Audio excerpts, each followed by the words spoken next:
restrictions. Yeah, I didn't see any on there.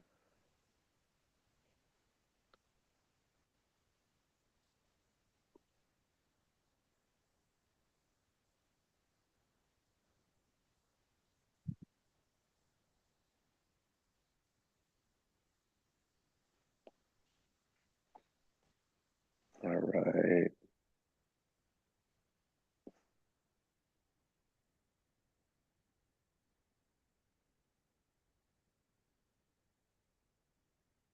Okay. So number one right here, it says, sorry, I'm new with this. Okay, that's the eraser. I can use that to point out. Can you see what I'm doing? Yeah. Okay, good. Given that f of x equals that and g of x equals that, find the domain of f of g of x and g of f of x. All right, so remember what we talked about before, where the domain, you first have to find the domain of the innermost function. So the domain of f of g of x, first have to find the domain of g of x Yeah.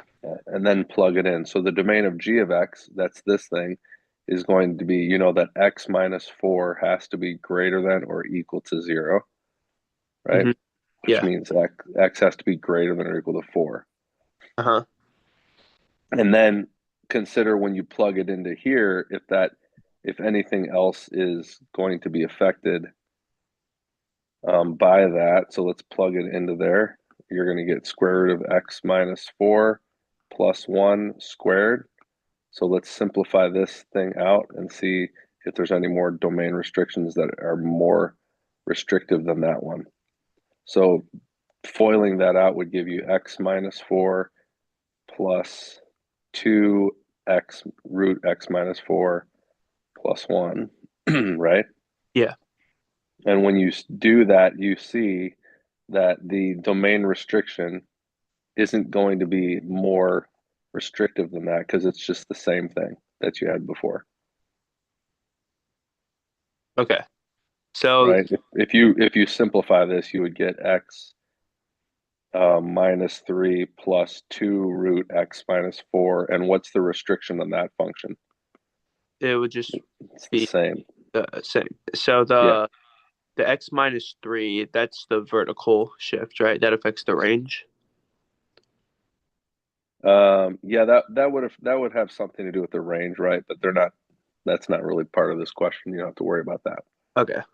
Okay, so now for g of f of x, that's going to be the domain of f of x. There is no restriction on that.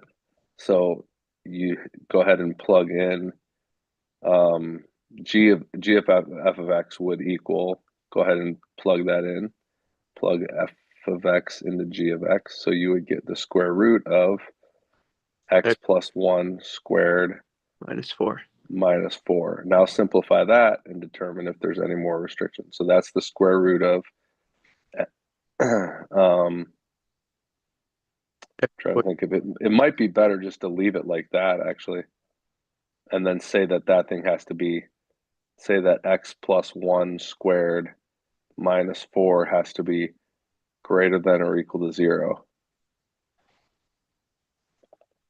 So with a domain And restriction, which which would mean x plus 1 squared has to be greater than or equal to 4.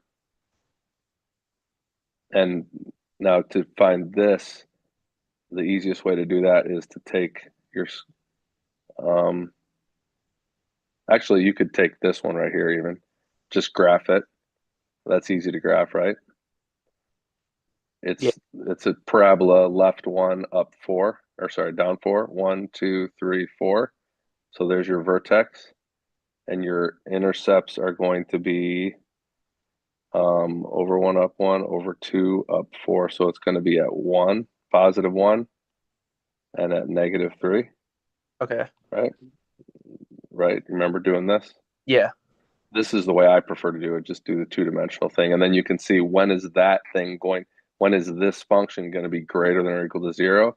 It's going to be greater than or equal to 0 here, from 1 to infinity, and from negative infinity to So, negative 3.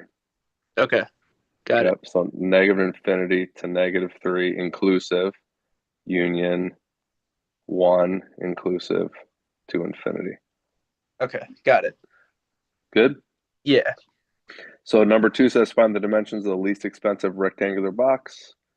Did you already set this up? I was trying to, and I looked at the answer key too, and I was pretty confused. So, Okay, so which is 3 times as long as it is wide. So let's call the width x. So it's 3x. And it holds that much water. So this is your volume. yeah. Rectangular box. The material of the box cost. Mm, it's a rectangular box, Yeah. but how tall is it? Does it talk about how tall it is? And The dimensions of the least expensive rectangular box which is 3 times as long as it is wide. then it shows the volume. And then it says the cost for each side, or like So the each. volume is 100. Material for the bottom costs that much, and the sides cost that much, and the top costs that much. So it's a closed box. Yeah, that includes the top.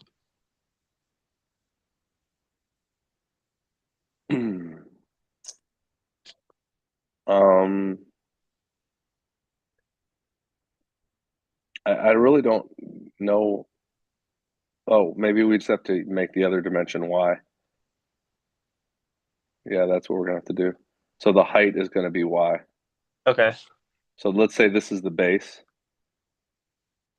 and then the height is y. Get what I'm saying? So Yeah. this is x, this is 3x, and that's y. Okay. So Okay. the volume is that. So the volume is going to be 3x squared y. That's your volume. Mm-hmm. So that's going to help you determine how y is related to x. So y equals 100 divided by 3x squared, right? So there's your relationship between those. And now they say the material for the bottom costs 7 cents per centimeter squared. So the surface area of the bottom is going to be 3x squared. And the surface area for the lateral surface area, I'll call that L, is going to be, there's two sides, right? It's going to be xy, two xy's plus 6 xy's, right? Yeah. So that's 8 xy's. Did you get that right? Yeah. Yeah. Okay. And it says the material, the mark on the side cost. Find the dimension of the least expensive box that is 3 times as long as it is wide that holds that much. All right. So let's plug that back into there. It also has the top. It says, Oh, it has a top, so there's yeah. 6x squared. Okay. But that has, So wait, does it matter since it has like a different cost? Because the top costs 2 cents per square centimeter. And yeah, so that's what we're going to determine. We're going to have a cost equation. The okay. cost is going to be equal to turf for the bottom cost 7 cents. 7 cents times 6x squared. The sides cost. Okay, so we're gonna have to do the top, and the top is 2 cents, 6x squared, and the sides cost 5 cents plus 0.05 times 8x, and instead of putting y in here, put in 100 over 3x squared, right? Yeah. So there's your equation that you want to maximize. And I think they let you use decimals for that, right? So just plug Yeah. that in. Okay. Is that how it worked out for you too? So one Yeah. of these X's is going to cancel out. So that, yeah. And then just punch that in your calculator and find the dimensions. All right. Okay. Yeah, I'll let you know if that doesn't work. Okay, sounds good. Yeah, I'll be here. Hi, Fabi. How you doing? Hi, I'm good. All right. You don't have your camera on, right? Don't you don't need your camera on. All right. Yeah, just turn it off because I'm uploading or streaming this to YouTube live, Okay. so you can watch it again later if you need to. Okay.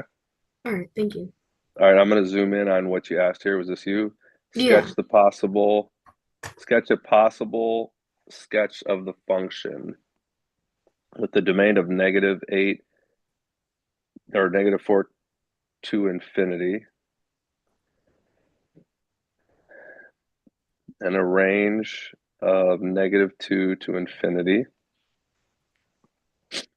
Okay, so you've got a point there. Mhm.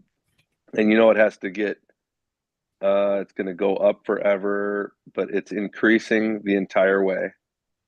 And it's never decreasing. There is no max. There is a min at negative of -2 at -4. Okay, so it has to be going up from here. So the point's going to be there. You're going to have a solid point there, Okay. and it's going to be going up, and it's continuous everywhere. There's no symmetry. It's concave down the entire way. The intercept is 0, 0, so you know there's a point.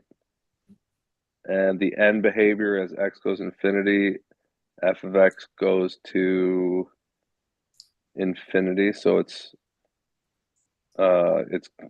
it's going to end going up like this, which I'm not really sure how it's going to do that if it's concave down.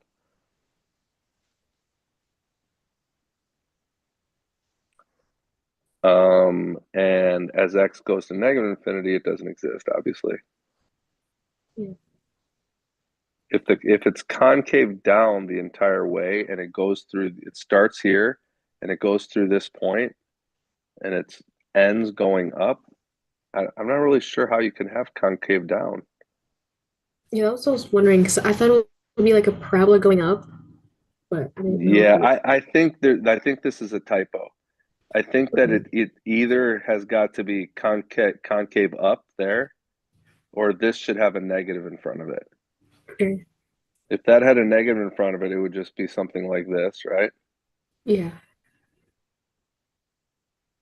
Well, what's the range? No, hold on. The range is from -2 to infinity. So no, it has to be. I think the error is that this should say concave up. Yeah, I, I believe. I don't see how else that could. I don't see how else that could work. Right. So it's just doing that, basically. Okay. Yeah, I think that was a typo. Ask your teacher, find out. Okay. Unless I'm missing something easy. Did you have another question out here? No, I think it was just that question. That was it. Okay. Yeah. All right. Sounds good. Nothing. If you have nothing else, I'll be on here for another 10 minutes if you find something you want to check back in. Okay. Okay. Thank you. Yep. See you. Mr. Dwyer, Yeah. I got a different answer than the answer key. So Okay. Did I do something wrong here, or I'm not. you just got a different answer? Did the work show the same thing that I showed here? Well, I think they're like missing a step because uh they kind of just like skipped and said that x equals 2.811, and I'm not really sure how they got that. They didn't. Did they use the? Did they have this right here? Did they have this equation? Uh, Hold on, let me double check.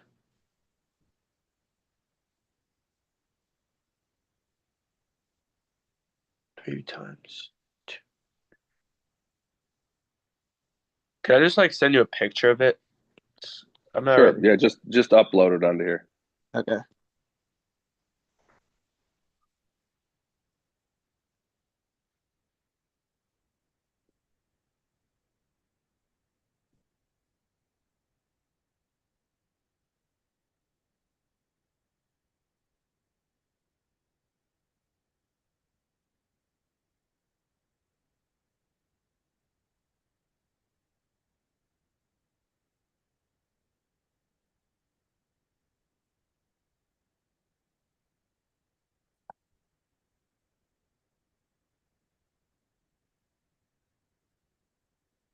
I just put it on. The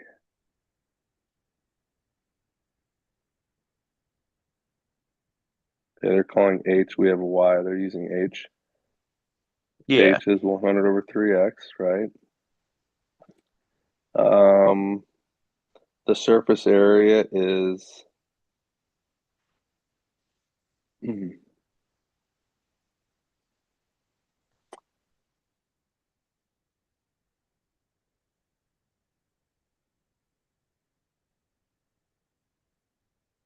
okay. So what they did, material for the bottom cost that much.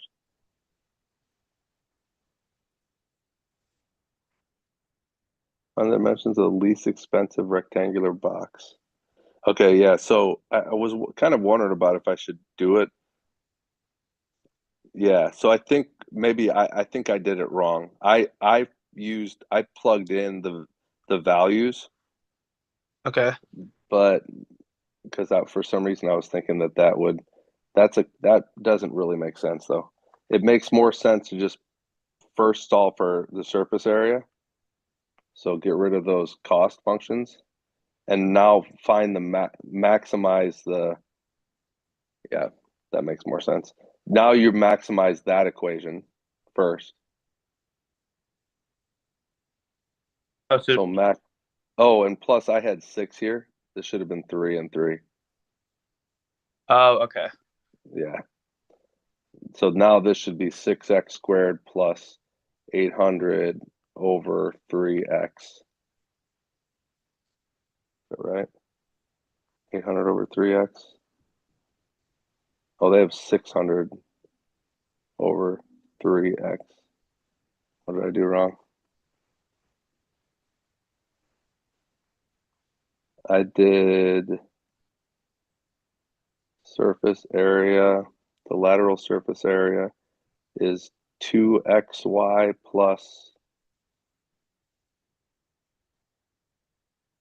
maybe they did that wrong because isn't it going to be 3xh and 3xh That's what and I was 2? thinking. Yeah, I think they did do that wrong. I think they have, and I think that's a mistake for them. Okay. Yeah, let's see. They did 2xh there and 2 times 3x. Oh, no. They just didn't add them together. That's all. I added these two together, which is the same thing. So no, it's going to be the same thing. Yeah. Do you know how to get x equals 2.811? So this is what you're trying to maximize, the surface area right here. You just punch that into your calculator and Okay. then find the we're doing min here, right? Find the min.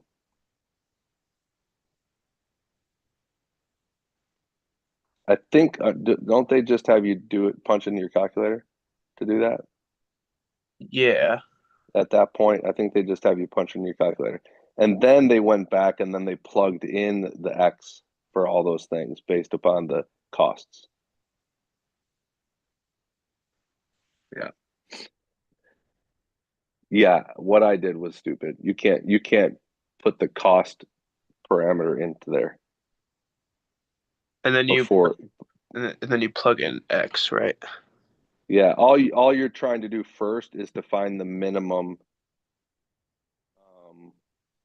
the minimum dimensions, and then you're plugging in for X. Yeah. Okay. Can you do that on Desmos? Yeah. Okay. You know how to do that, and that's what they want you to use, right? Yeah.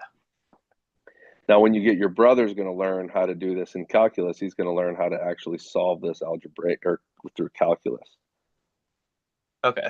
So you can actually do that without a graphing calculator, which is pretty cool.